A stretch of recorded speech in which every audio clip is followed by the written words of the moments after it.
Welcome to the Joke Zero podcast, where we're going to talk about all things indie filmmaking. And this season, we are talking about Plan B, Joke Zero's first ever feature film, which you can buy now or rent on Amazon, on Apple, or Fandango, wherever you like to rent or buy movies.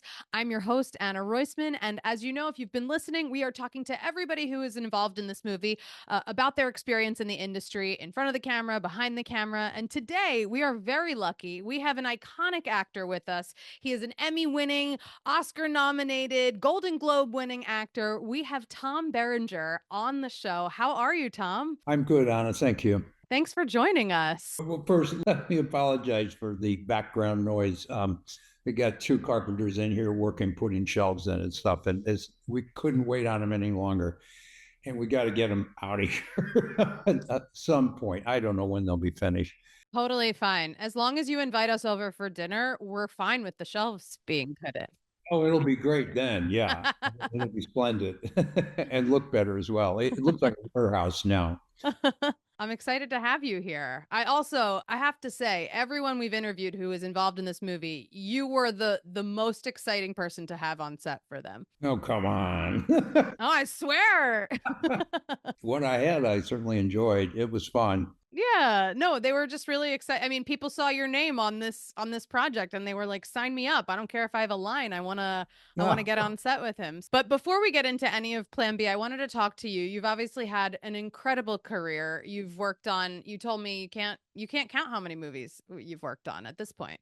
I don't know how many I've done. Somebody asked me, said, I don't know. And then Marcello Mastroianni says, I think I've done more than 100 films, which makes me a maestro of paciencia. I go, oh, yeah, you are that.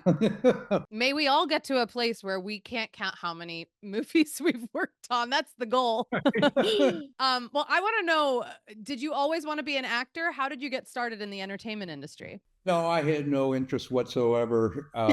My biggest thing was history. And I also got into languages as well, like straight A's in Latin in junior high, and then straight A's and 5 years equivalency and Spanish National Honor Society in high school. That's really cool. I didn't even know that you spoke this many languages.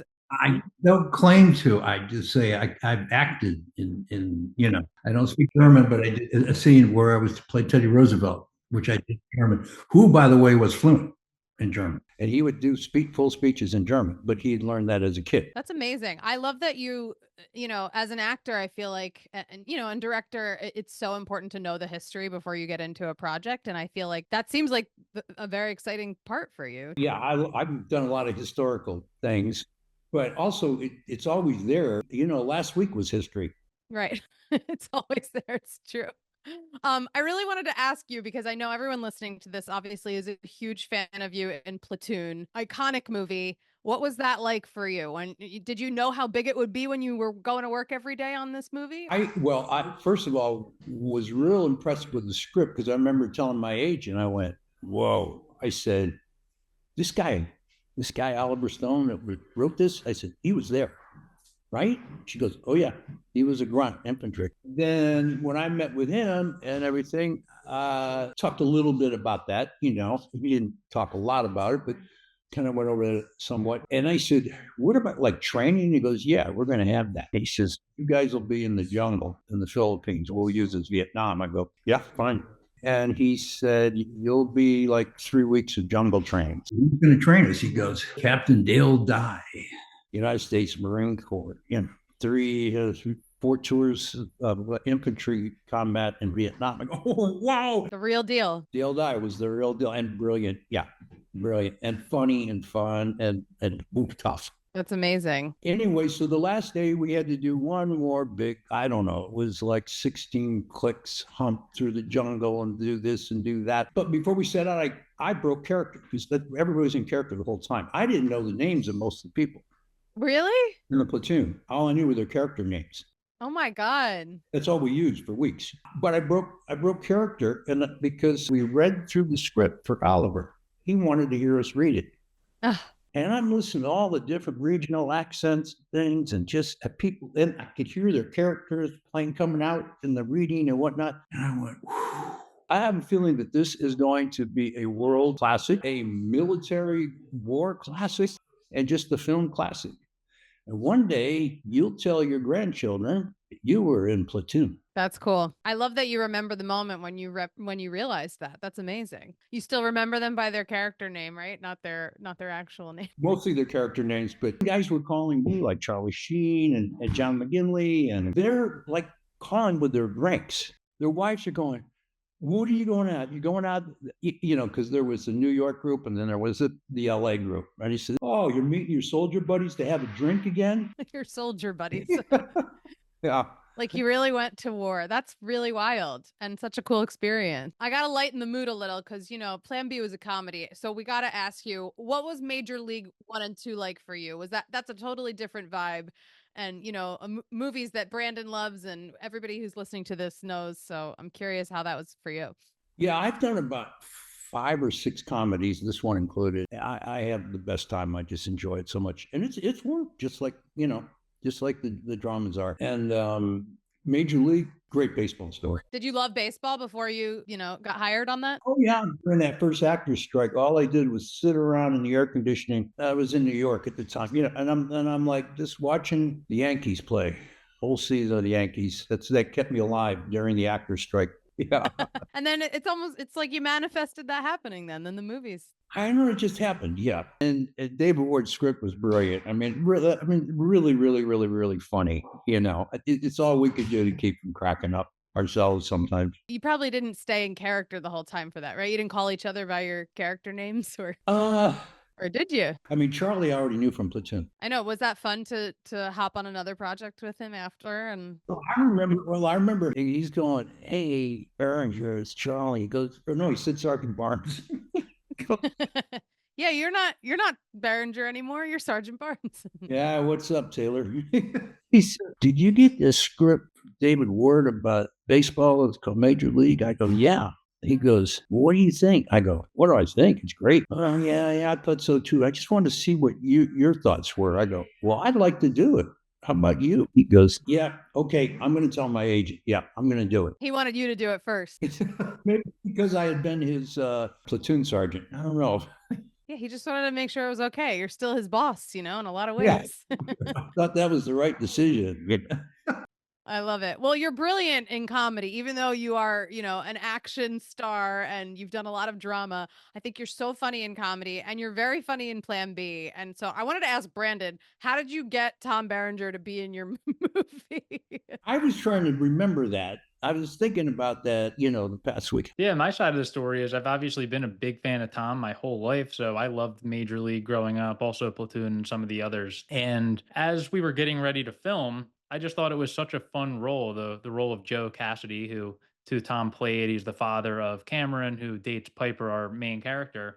And our producer DJ was like, "Yeah, this is a really fun role. I think we can arrange the schedule in a way where we could get a really great actor to come in."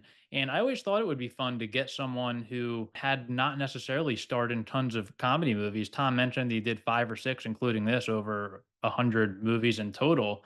So DJ suggested Tom actually. So as our producer, DJ suggested Tom, and I said, "Wow, that would be amazing." And I think DJ just called Tom's agent or manager, and then, like Tom said, he liked the script and wanted to do it, and flew out to South Jersey to film this. Yeah, I thought the script was great and funny. I always feel comedy should have a little serious edge to it. Some of my favorite comedies are like that. The Big Chill has some serious moments in it, but it's comedy.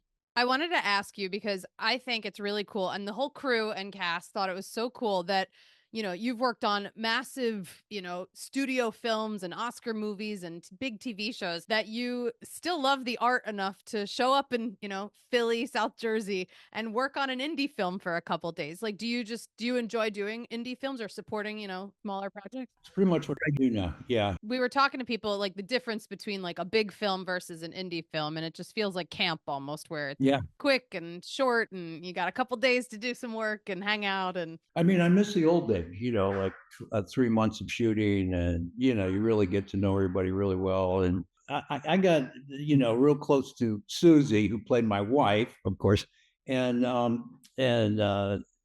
Michael Lombardi plays my son.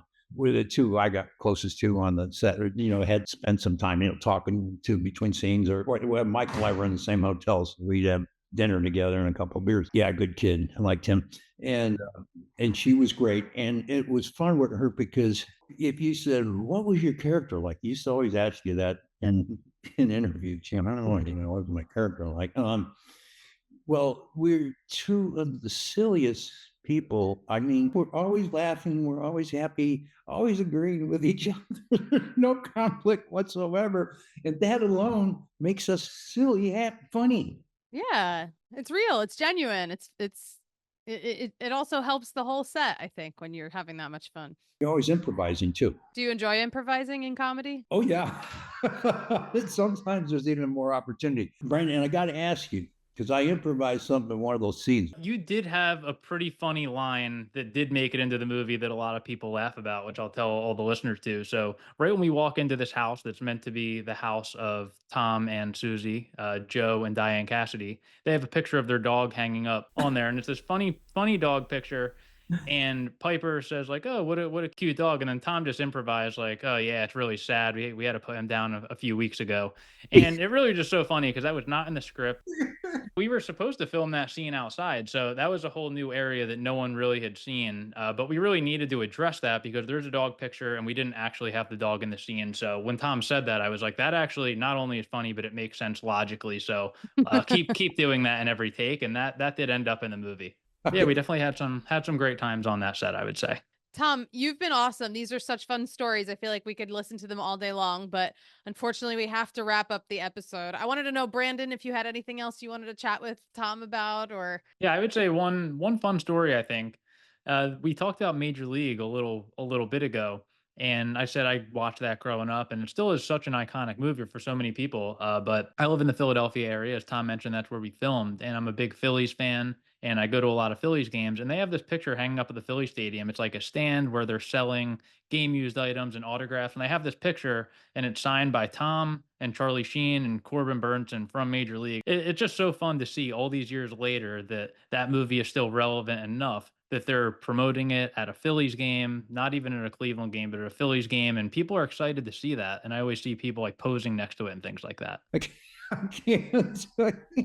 thanks so much for hanging out with us, Tom. This was so much fun. You're great. I'm excited for everyone to see you in it. It's a real refreshing, fun rom-com, which we don't get that much of these days. So thanks so much for hanging out with us, Tom. This was so much fun. Thank you, Anna. Thanks, Brandon. Definitely keep in touch, and it was awesome working with you. Yeah, we'll do it again. Yes. Plan C.